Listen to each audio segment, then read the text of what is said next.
조금씩 스며드는 영화 채널 시네브로의 이지입니다. 네, 안녕하세요. 반갑습니다. 이번 시간에도 시네 21을 읽었습니다. 1213호고요. 2019년 7월 9일부터 7월 16일까지 나왔던 그런 철 지난 잡지입니다. 재밌죠? 거의 이제 2년 가까이 지난 잡지입니다. 한번 볼게요. 앞에 표지는 나란말씀이고요.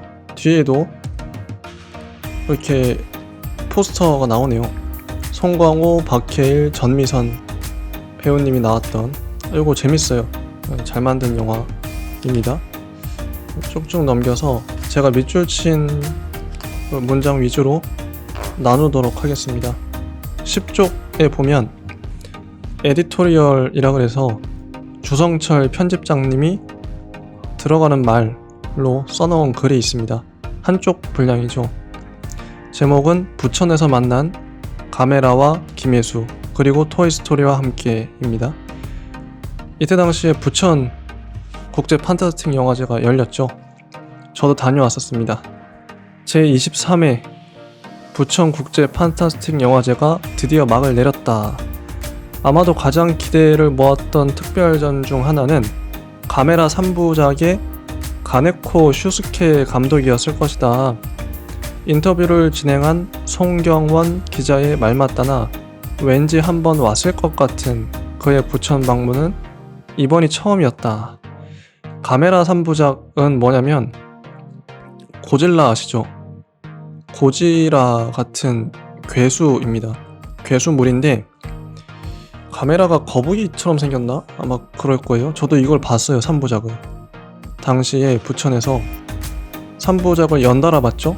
거의 한 6시간 동안. 그땐 뭣도 모르고 봤는데 재밌더라고요. 나름의 일관성이 있고 시리즈가 잘 만들었다고 생각해요. 좀 뭐 조잡하긴 하지만 나름의 맛이 있습니다. 그 괴수물 특유의. 잘 본 것 같아요. 가메라 3 사신 이리스의 각성 상영 후 진행된 메가토크에서도 역시 송경원 기자의 표현처럼 할리우드로 치면 스타워즈와 스타트rek을 동시에 연출한 것이나 마찬가지인 가메라와 고지라를 둘 다 연출한 유일한 감독으로서 오직 그만이 할 수 있는 이야기를 들려줬다. 할리우드로 확장 중인 괴수 영화의 매력을 상세히 설명하며 할리우드 영화에서도 괴수를 카이주라고 직역하는 것처럼 괴수물의 정수를 이해하려 노력한다고 평가하기도 했다. 부천에서 만난 영화인 특집은 2주에 걸쳐 진행될 예정인데 그와의 대화와 사진은 다음 호를 기다려주시길 이렇게 써놨어요. 다음 호가 정말 기대됩니다. 쭉 넘겨서 이런 기사도 있어요. 유료 시사나 변칙 개봉 마케팅 전략의 일환 하면서 화요일에 개봉한 스파이더맨 파프롬 변칙 개봉 논란이란 제목. 이때 당시만 해도 원래 금요일 개봉이었다가 목요일로 땡겨지고 수요일까지 땡겨졌죠. 근데 수요일이 마지노선이었는데 화요일날 개봉해버렸어요. 그거 가지고 이제 논란인 겁니다. 이전 주에 개봉한 영화들이 일주일을 채우지도 못한 채 소니 픽처스의 스크린을 내주어야 한다. 이렇게 불안감을 조성하고 있다. 강도 높게 비판했다. 이런 게 있죠. 요즘에는 뭐 이런 기사 자체가 안 나오죠.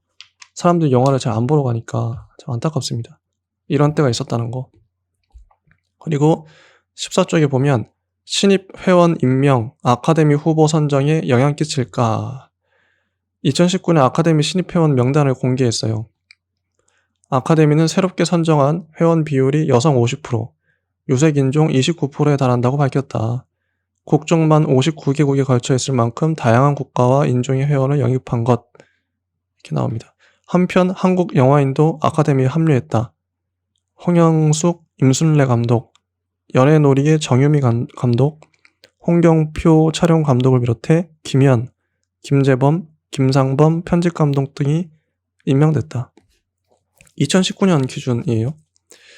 그 다음에 옆에 기사는 발리우드는 진화한다. 달라진 인도의 상업 영화, 지금 왜 발리우드인가?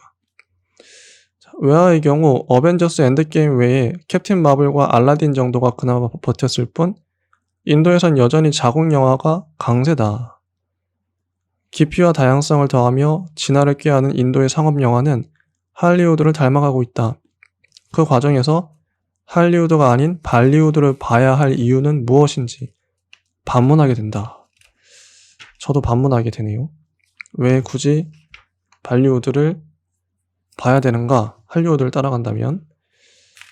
자, 그리고 커버스타로 나란말싸미란 영화에 송강호, 박해일, 전미선 배우의 인터뷰가 실렸습니다. 박해일 배우 인터뷰 중에 제가 밑줄 친 거를 읽어볼게요. 질문은 촬영 전 템플스테이도 했다던데 실제 절에서 촬영할 땐 스님들이 스님보다 더 스님 같다는 말도 했다고. 답변은 오랜 시간 수행의 길을 걸어간 인물을 똑같이 따라할 순 없겠지만 조금이라도 그 마음을 느껴보고 싶어서 절에서 며칠 지냈다. 캐릭터를 위한 일이었지만 자연인 박해일에게도 도움이 많이 됐다. 템플스테이를 할 때 스님들처럼 옷을 갖춰 입고 같이 식사를 하고 예불 드리다 보니 무의식 중에 그분들처럼 되고 싶다는 마음이 생겼다. 머리까지 삭발하고 났을 땐 책임의식도 커졌다. 이분들한테 누를 끼치지 말아야지 하는 마음으로. 그렇다고 메소드는 아니다. 이번 캐릭터는 의식적으로 뭘 해야지가 아니라 익숙해져야지라는 감정으로 연기했던 것 같다. 그러한 감정과 태도를 영화 들어가기 전에 준비해 놓았을 뿐이다. 그 다음 질문은 아침마다 절로 향하는 산길을 혼자서 묵묵히 걸었다고도 하던데. 답변은 산책하는 걸 좋아한다. 춥긴 했으나 걸으면 땀도 나고 훈훈해지고 생각해보면 옛 스님들이 산중 사찰까지 그렇게 걸어갔을 테니까 그런 과정이 꽤 도움이 됐다. 차에서 내리자마자 연기하는 건 왕에게나 어울리는 일이지 않을까? 웃음. 다음 질문은 영화에서 산스크리트어도 구사한다. 답변. 영화에서 늘 함께 다니는 하결, 학조 역의 임성재, 탕준산 배우와 함께 인도학과 산스크리트어 교수님을 찾아뵀다. 짧고 굵게 많은 것을 전수받았다. 너무 낯선 언어였지만 살면서 언제 이런 언어를 또 익혀보겠나. 영화 초반에 산스크리트어를 구사하는 장면이 있는데 언어적 능력이 출중한 신미 캐릭터를 보여주는데 중요한 장면이어서 배울 수 있을 만큼 배워 할 수 있을 만큼 공들여 찍었다. 열정이 대단하죠. 스님 역할을 감당하기 위해서 머리도 깎고 템플스테이도 하고 산스크리트어도 배우고 산책도 하고 익숙해지는 연습을 했다는 거죠. 대단하십니다. 이런 기사를 읽을 때마다 배우에 대해서 더 애정이 가더라고요. 디테일을 알 수 있는 기사인 거죠. 그 다음에 22쪽 전미선 배우님의 마지막 인터뷰. 아마 이때 당시에 이 인터뷰가 나가기 직전에 전미선 배우님이 돌아가셨을 거예요, 아마. 그래서 이게 거의 마지막 인터뷰였을 겁니다. 읽어볼게요. 질문은 시나리오의 완성도부터 뛰어난 작품이다. 책으로 소현 왕후를 처음 만난 후 인상은 어땠나? 답변. 사실은 놀랐다.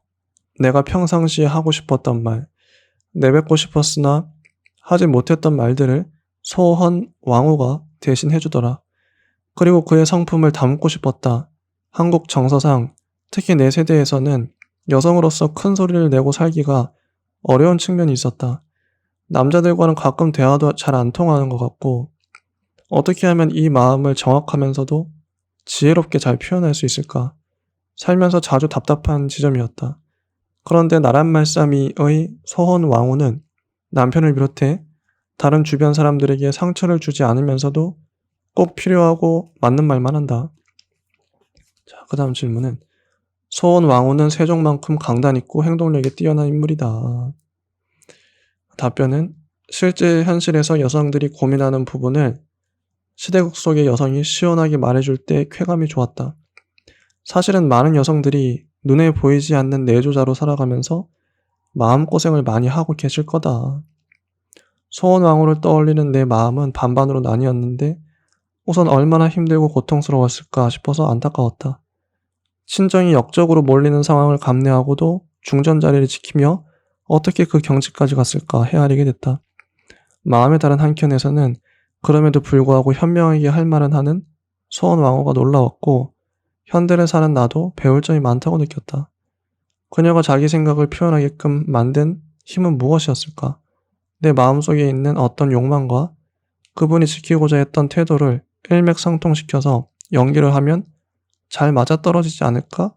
그런 생각을 했던 것 같다. 막상 해보니까 내가 너무 모자라더라.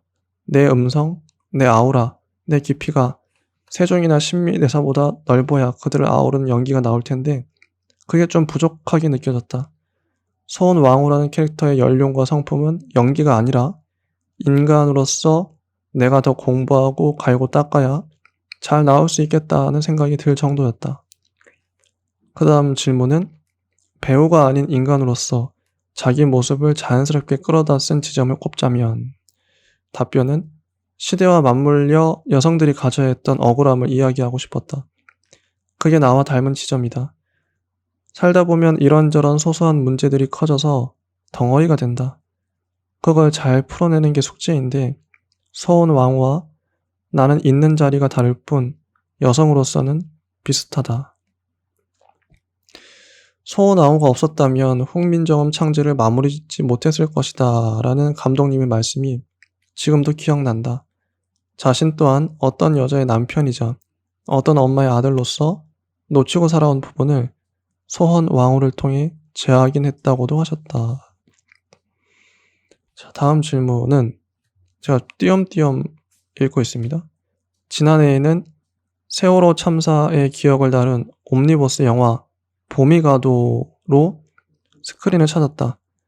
영화과 졸업작품인 단편영화 출연에 응한 경우였다. 답변은 시나리오를 받자마자 조심스럽긴 했다. 만드는 사람들의 열의와 보시는 분들의 생각이 나란히 잘 갈 수 있을까 싶어서 당시에 잠시 국민대학교에서 강의를 하고 있었는데 학생들을 보면서 누군가가 이들이 활동할 수 있는 장을 열어줄 필요가 있겠다고 절실히 느꼈다. 다음 세대가 뜻을 펼칠 수 있는데 작은 실천을 하고 싶었다. 젊은 감독님들이 부디 잘 되셔서 다음에 똑같이 후배들에게 베풀고 영향력을 줄 수 있으면 좋겠다. 선의는 선의로 이어질 것이다. 운 좋게 작품이 개봉도 하고 같이 연기했던 후배 김혜준 배우도 잘 되고 있어서 기분 좋다.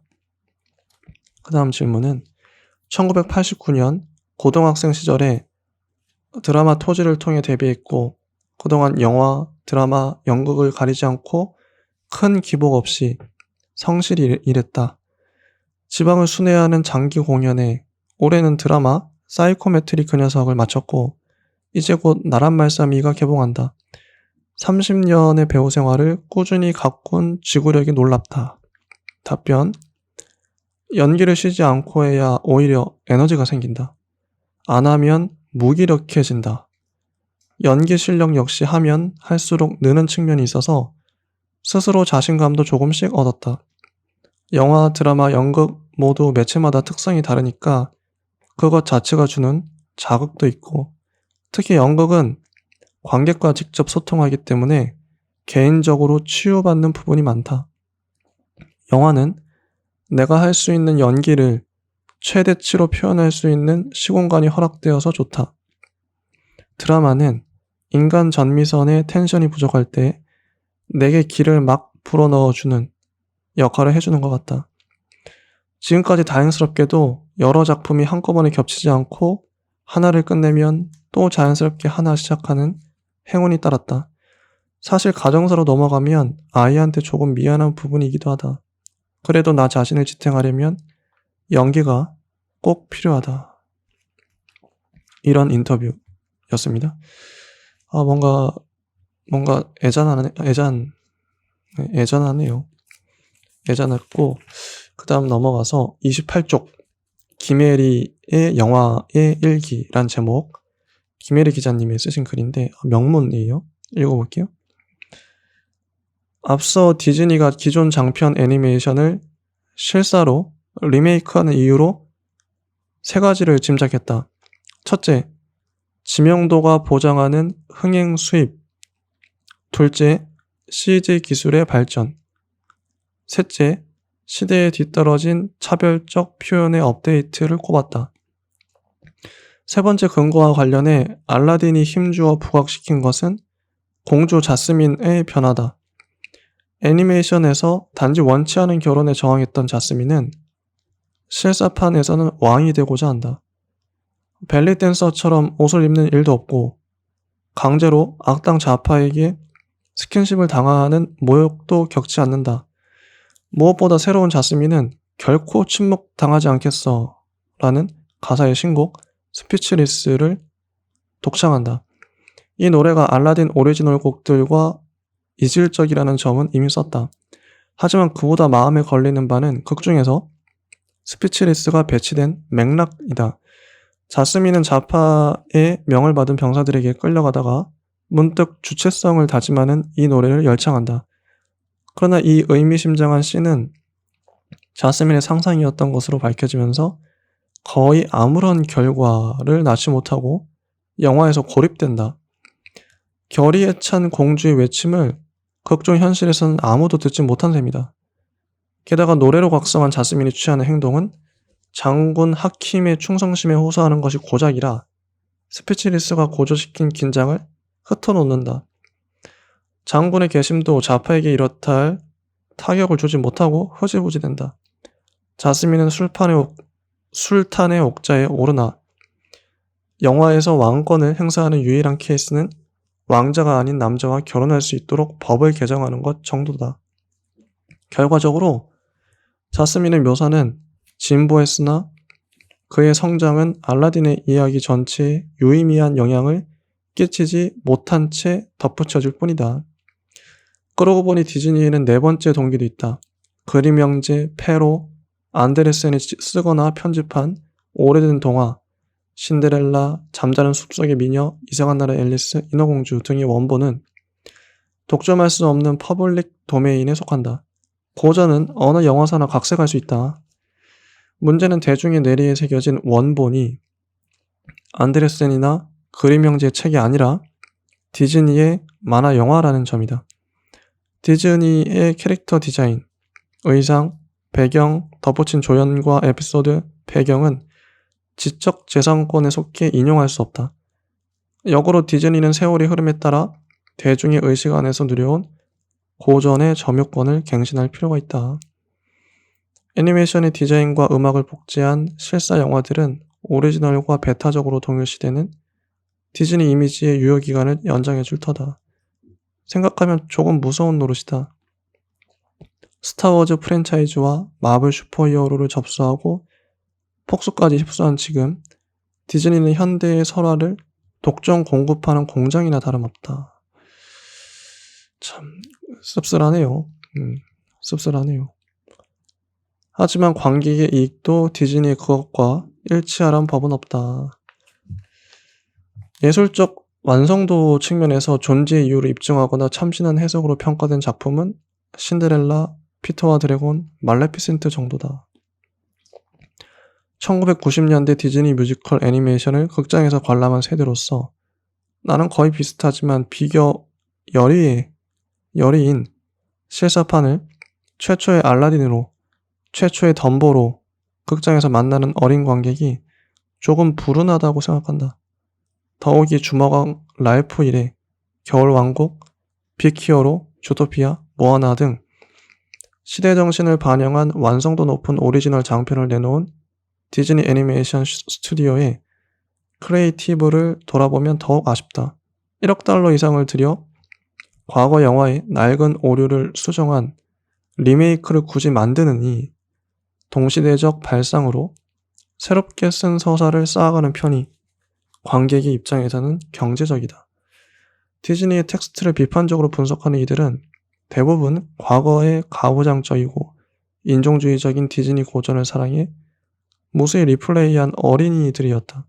영화의 수용은 극장 안에서 완결되지 않는다. 우리는 영화를 보고 언제나 아이들과 토의할 수 있고 불완전한 영화를 사랑하는 동시에 문제를 의식할 수 있다. 자, 그 다음에 토이스토리 4에 대한 이야기가 나와요. 이것이 삶의 전부인가? 라는 자문을 품는다. 누가? 우디가. 요컨대 우디는 할아버지 할머니가 손주를 바라보며 깨닫듯 아이와 자신과 연결돼 있지만 여생의 중심일 수 없다는 사실에 눈을 뜬다. 곧이어 제외한 도자기 인형 보핍은 주인 없는 상태를 주체적으로 즐기는 모습으로 우디에게 몰랐던 삶의 가능성을 제시한다. 3편까지 우디의 최대 공포였던 버려지고 망가지고 애정을 상실한 일은 어쩌면 비극이 아닐 수도 있다.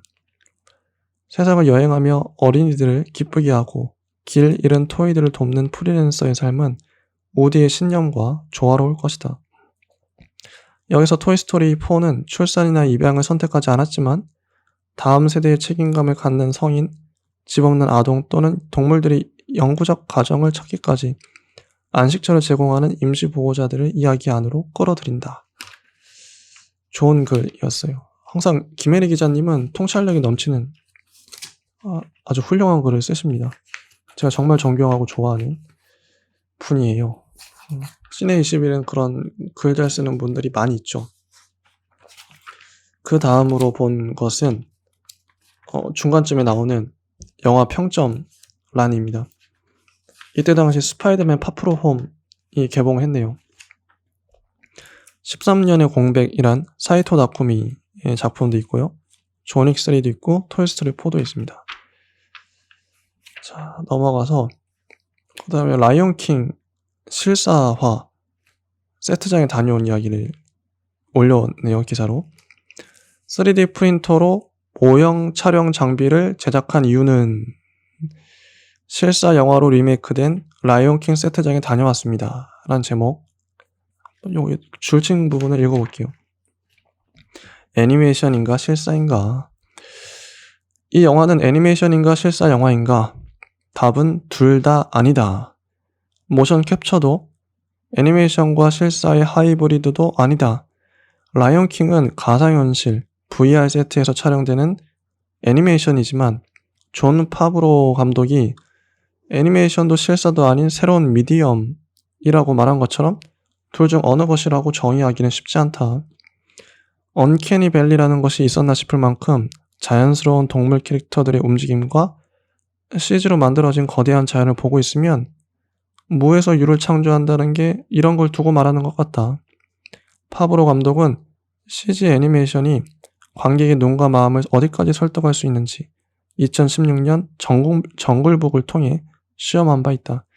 정글북은 모골리를 연기한 닐 세티의 분량만 블루스크린 앞에서 촬영한 뒤 후반 작업을 통해 CG로 만들어진 정글에 모골리를 더하는 하이브리드로 만들어졌지만 인간 배역이 애초에 존재하지 않는 라이온킹은 처음부터 끝까지 완벽하게 CG와 VFX만으로 완성됐다. 라이온킹의 제작 과정은 VR과 현실의 하이브리드다. 존 파브로 감독과 켈럽 데이셔널 촬영 감독은 버추얼 프로덕션이라고 알려진 라이온킹에서 처음 시도된 방식을 통해 영화를 연출했는데 두 사람이 VR 세트에 들어가기 위해 하는 일은 단지 VR 고글을 착용하는 것뿐이었다. 두 사람은 눈앞에 펼쳐진 거대한 가상의 사바나에서 로케이션을 헌팅하고 최고의 조명을 위해 태양의 위치를 바꾸는 등 상상으로만 가능한 방법으로 촬영을 컨트롤했다. 재미있는 점은 전지적이고 완벽한 통제가 가능한 환경을 만들고는 여기에 인간의 작업에서 빚어지는 마법 같은 순간을 담아내기 위해 그래서 더욱 진짜처럼 느껴지게 하기 위해 3D 프린터로 모형 촬영 장비를 제작했다는 사실이다.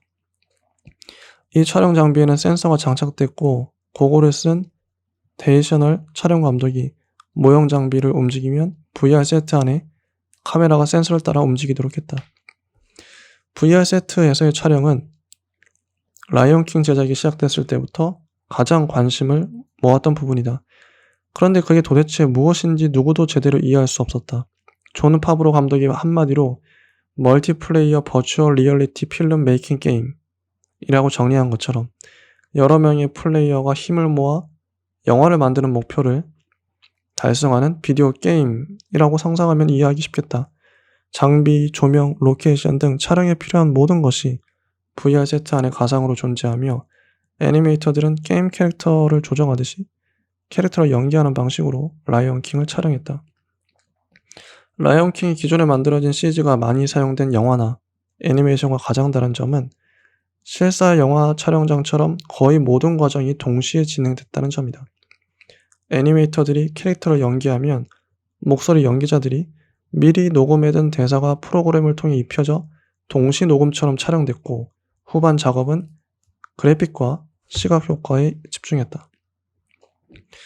도널드 글로버, 비욘세, 알프레 우다드, 치웨텔 에즈오프, 제임스 얼 존스, 세스 로건 등 사자 역할을 연기하는 주요 배역들이 모두 아프리카계 배우들로 캐스팅되어 블랙팬서보다 더 블랙 필름이라는 수식을 달게 된 라이언 킹의 목소리 연기자들은 그 이름들에서 기대할 수 있듯이 목소리 연기 이상을 해냈다. 파브로 감독은 이 멋진 배우들을 그저 더빙을 위해 녹음실에 가두어 두지 않았다. 그는 블랙박스 시어터라는 검은 상자를 만들어 배우들을 초대했고 대본 리딩 대신 박스에 들어가 상대 배우가 실제로 연기하도록 주문했다. 검은 상자 안에서 배우들이 펼친 연기와 즉흥 연기 등은 숨겨두었던 카메라와 녹음 장비로 기록됐고 애니메이터와 VFX 아티스트들이 후반 작업을 하는데 귀한 참고 자료로 활용됐다. 자, 이제 요 정도 아주 기술적인 부분, 미세한 부분까지 다루니까 너무 좋죠. 그 다음 기사는 부천국제 판타스틱 영화제 충격과 기쁨의 영화들을 소개합니다 라는 제목으로 인터뷰한 거예요. 감독들. 마스터가 될 때까지 수련하기의 기술, 호신술의 모든 것, 라일리 스턴스 감독 인터뷰입니다. 각본을 직접 썼던데 어떻게 구성하게 된 이야기인가? 답변, 장편 데뷔작 폴츠를 찍은 뒤 브라질 무술인 주짓수를 5년째 하고 있다. 무술을 너무 좋아하고 가라테가 주짓수보다 좀 더 시네마틱하게 느껴져 가라테를 소재로 한 영화를 만들고 싶었다.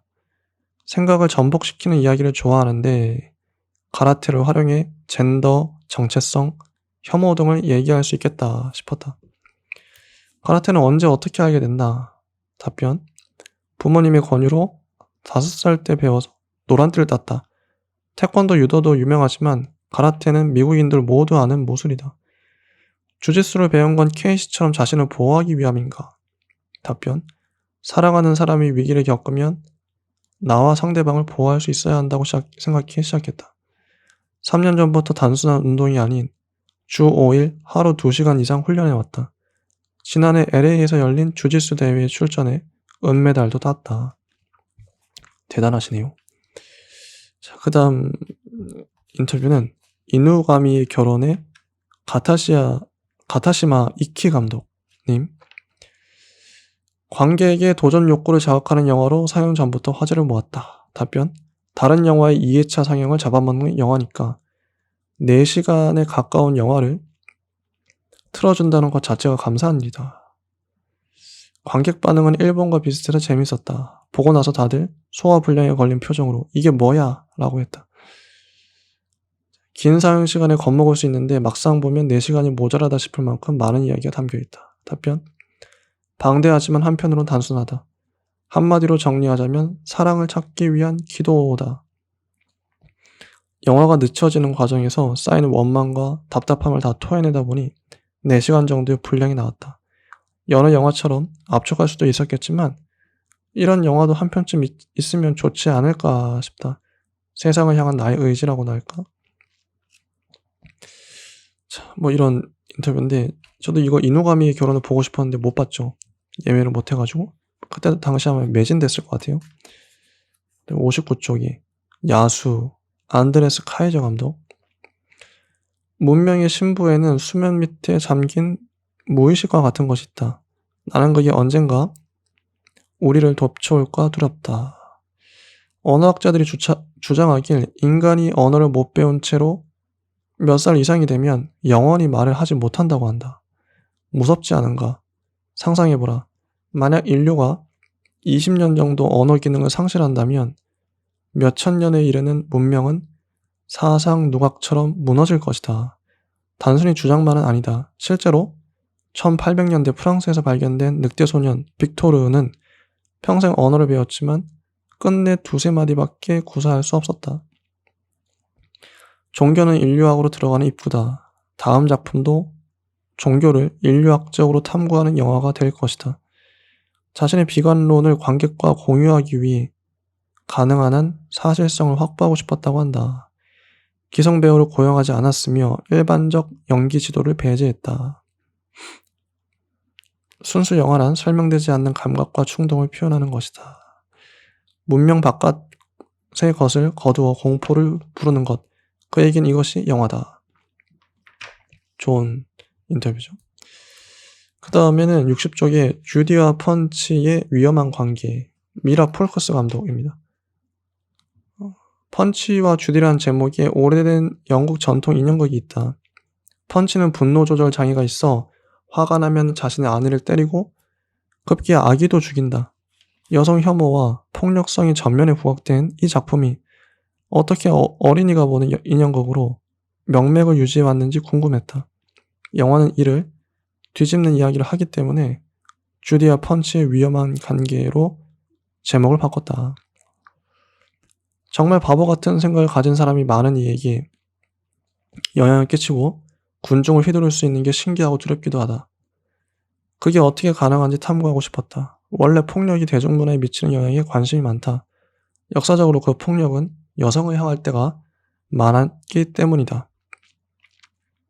때문에 이 작품이 태생적으로 젠더 메시지를 안을 수밖에 없는 거다. 또한 소외 계층과 성별, 인종, 장애 등 차별 이슈도 함께 다루고 싶었다. 네가 여성이니까 영화를 만들어야 한다는 게 아니라 너는 영화를 꼭 해야 하는 사람이니까 데뷔작이 잘 됐으면 좋겠다고 주위에서 응원해줬다. 주디와 펀치의 위험한 관계는 젠더 이슈를 다룬 페미니스트 영화이지만 단지 그것만 있는 영화는 아니다. 난 기본적으로 재미있는 영화를 만들고 싶은 사람이다. 페미니즘이란 레이어를 걷어내고서도 관객에게 즐거운 영화적 경험이 되기를 바란다. 어쨌거나 지금은 여느 때보다 영화를 만드는 여성으로 살아가기 흥미로운 시기인 것 같다. 이런 인터뷰였고요. 그 다음에 기름도둑 에드가르 니토 감독의 인터뷰인데, 최근 가난이 불러온 비극적 상황을 그린 영화들이 전 세계적으로 많아진 것 같다. 이런 질문. 답변은 멕시코에는 조직 범죄와 폭력이 만연하고 있다. 길을 걷다가 죽은 시체들을 보는 게 놀랄 일도 아니다. 최근의 경향을 따라갔다기보다 내가 주변에서 보는 것들을 좌시할 수 없었다. 한마디로 만들어야 하기 때문에 만들었다. 그게 로컬 영화가 만들어지는 방식이다. 물론 미국과의 긴장이 고조되면서 국제적으로도 필요한 이야기가 된 측면도 있다. 그 다음 에드와르도 반다는 로케이션 중 그 지역의 수리기사로 일하는 걸 현장에서 캐스팅했다. 나는 비전문 배우보다 내추럴 액터라고 부르고 싶다. 그에겐 본능적 에너지가 있다. 혹시라도 나쁜 습관이 들까봐 시나리오 전체를 주지 않았고 리허설도 따로 하지 않았다. 날것의 생동감을 살리고 싶어 매 장면 주어진 상황이 반응하는 데 초점을 맞췄다. 이런 감독들이 은근히 있죠. 자, 넘어가서 기묘한 이야기 시즌3가 공개됐다고 합니다. 2019년이에요. 그 다음에 이 기사는 쭉쭉 넘어가고 또 뭐가 있을까요? 제가 또 감명 깊게 봤던 86쪽 13년의 공백 사이토 다쿠미 감독님이 인터뷰 중에 줄친 거 읽어보겠습니다. 전형적이지 않은 장르에 도전하고 싶었다. 그래서 촬영은 6일 동안 했는데 편집에는 5개월이 걸렸다. 영화에 나오는 배우들이 워낙 유명하고 바빠서 이들을 동원할 수 있는 최대한의 일정이 6일이었고 최대한 효율적인 로케이션과 프로덕션을 고민해서 빠른 시간 내에 촬영을 마칠 수 있었다. 사전에 배우들에게 서로 친하게 지내지 말자고 당부했다. 어색하고 서먹한 감정이 연기에도 묻어나길 바랐다. 아버지와 아들이 멀찍이 떨어져 얘기 나눌 때 그 거리는 두 사람이 말을 정확히 하지 않으면 전달되지 않는 거리다. 옆에 나란히 서 있다면 대충 중얼거려도 뜻이 전달되겠지만 이만큼 떨어져 있으면 정확히 말해야 뜻이 전달된다. 그래서 영화를 보면 대화가 맞물리는 것 같으면서도 맞물리지 않고 맞물리지 않는 것 같으면서도 맞물리는 느낌이 든다. 또 다른 의미로 아들과 아버지가 캐치볼하는 장면이 몇 번 등장하는데 캐치볼을 할 때의 거리, 바로 몸이 기억하는 거리감을 표현한 것이기도 하다. 영화를 보면 그 나라만의 리얼리티를 보게 된다. 내 영화를 통해 그런 고유한 리얼리티를 전달하고 싶고 영화로 사람들과 이어지고 싶다. 이렇게 한국에서 한국 관객과 영화로 소통할 수 있다는 것도 감독으로서 행복한 일이 아닌가 싶다. 영화를 보면 그 나라만의 리얼리티가 보인다. 좋은 말이죠. 한국만의 리얼리티가 드러난 영화가 뭐가 있을까요? 자, 그 다음에 92쪽 김소희 평론가님의 행복한 라짜로에 대한 평론. 음악이 그들을 따라올 때. 이 평론은 참 문제가 뭐냐면 해당 영화를 안 보면 뭔 말을 하는지 잘 몰라요. 저도 그래서 원칙이 영화를 본 영화 평론만 봅니다. 그래야 이해가 되기 때문이죠. 근데 이 영화를 안 봤기 때문에 이것도 참 어려웠어요, 읽기가. 평론은 그래서 평론 자체만으로 설 수가 없고 영화의 기생할 수밖에 없구나. 기댈 수밖에 없구나 그런 생각이 들어요. 그럼에도 불구하고 좋은 평론은 그 자체로도 읽을만 하죠. 밑줄 친 부분 읽어보겠습니다. 우리는 왜 현실이 아니라 이를 바탕으로 한 이야기를 원하는가? 그 이야기는 어떤 연유로 우리에게 감동을 주는가? 그것이 이 글의 관심사다. 딱 던져놓고 시작하죠. 왜 현실 자체가 아니라 현실을 바탕으로 한 이야기를 원하냐, 사람들이. 재밌는 질문, 좋은 질문이라고 봐요. 마을 사람들은 끊임없이 라짜로의 이름을 부르는데 나사로이기도 합니다. 나사로. 성경에. 그 소리가 내겐 신의 이름을 부르는 기도 소리처럼 들렸다. 우리는 의무적으로 혹은 필요에 따라 신의 이름을 부르며 저마다의 소망을 요구한다. 착취당하는 자에게는 착취당하는, 마을의 가장 낮은 일꾼인, 착취당하는 자에게 착취당하는 마을의 가장 낮은 일꾼인 라짜로에게서 가장 낮은 곳에 임하는 신이 보인다. 자, 이때 환상은 도피가 아니다. 환상은 영화라는 매체가 갖는 불가피한 속성이다. 환상은 달리 말하면 기적이다. 기적은 대단한 것이 아니라 소박하고 구체적인 사실에서 온다. 많은 종교 영화들이 실패하는 이유 중 하나는 기적이 얼마나 대단한 것인지 강조하려 애쓰기 때문이다. 영화적인 기적은 영적인 사건의 재현과 이것의 간접 체험이 아니다. 영적인 사건을 통과한 지극히 인간적인 한 사람을 목격하는 데서 기적은 생성된다. 정말 좋은 문장이죠. 이런 게 평론이고 통찰인 거죠. 누구나 할 수 없는 말. 종교 영화들이 실패하는 이유 중 하나는 기적이 얼마나 대단한 것인지 강조하려 애쓰기 때문이래요. 영화적 기적은 영적 사건의 재현과 이것의 간접 체험이 아니다. 영적인 사건을 통과한 지극히 인간적인 한 사람을 목격하는 데서 기적은 생성된다. 좋은 말, 중요한 말이죠. 기적을 그냥 보여주려고, 기적 자체, 야, 놀랍지? 모세가 바다를 내리치니까 물이 갈라졌어요? 야, 이거 봐봐. 놀랍지? 하나님이 했어. 기적이야. 그러면 지금 사람들이 그걸 보고, 진짜 하나님은 위대하구나. 그럽니까? 안 그러죠? 그냥, 특수효과 대단하네. 저거 만드느라 CG 만드느라 애썼겠네. 그러죠. 돈 많이 들었겠네. 그러죠. 그걸 보고 누가 하나님을 찬양하고 경배합니까? 그런 거예요. 시대가 바뀌었기 때문에 그런 맥락이 있기 때문에 기적이 얼마나 대단한 것인지 강조하려고 애쓰면 안 됩니다. 촌스럽죠. 유치해 보이죠. 믿지 않는 사람들은 하나님 자체의 존재를 부정하기 때문에 유치해 보입니다. 사람을 어떻게 설득할 수 있을까요? 신이 했어. 이 기적 봐봐. 놀랍지? 이게 아니라 하나님 영적인 사건을 통과한 지극히 인간적인 한 사람을 보여주면 돼요. 사람은 사람으로 설득할 수 있죠. 사람을 신으로 신을 안 믿는 사람한테 신을 아무리 강조한들, 신의 기적을 강조한들 무슨 소용일까요? 사람은 사람으로 설득해야겠죠. 사건으로. 나는 영화가 보여주는 사건에 설득되는 것이 아니라, 영화가 보여주는 사건에 설득되는 것이 아니라 그 사건을 통과하고 이를 받아들이는 인간의 태도에 설득되었다. 행복한 라자로에서 라자로가 죽음에서 돌아온 순간보다 마음을 끄는 건 그것이 허락한 만남의 여정이다. 라자로가 깨어나야 했던 이유가 단지 누군가와 약속을 지키기 위해서라는 사실에 나는 감동한다.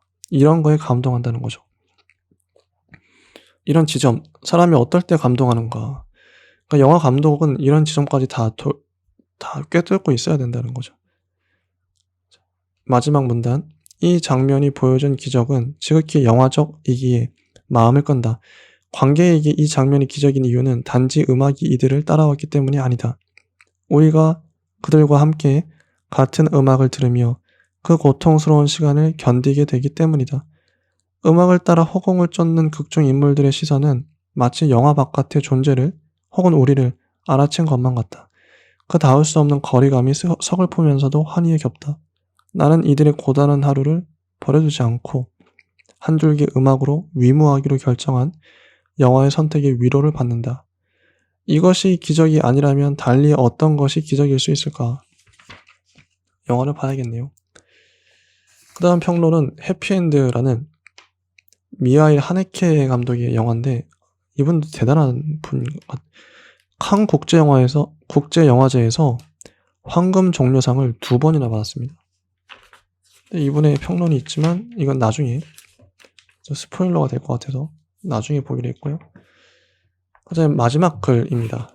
마지막 쪽에 있는 백사 쪽 이동은의 디스토피아로부터란 그 컨텐츠의 글이에요. 나의 식당을 지켜줘란 제목. 언젠가 친구에게 우리가 좋아하는 동네 식당은 왜 줄줄이 폐업하는가를 물었다. 친구는 음식을 이유로 꼽았다. 그러니까 맵거나 달고 짜다는 수식어를 붙이기엔 거리가 먼 자극적이지 않은 음식 때문이라는 거였다.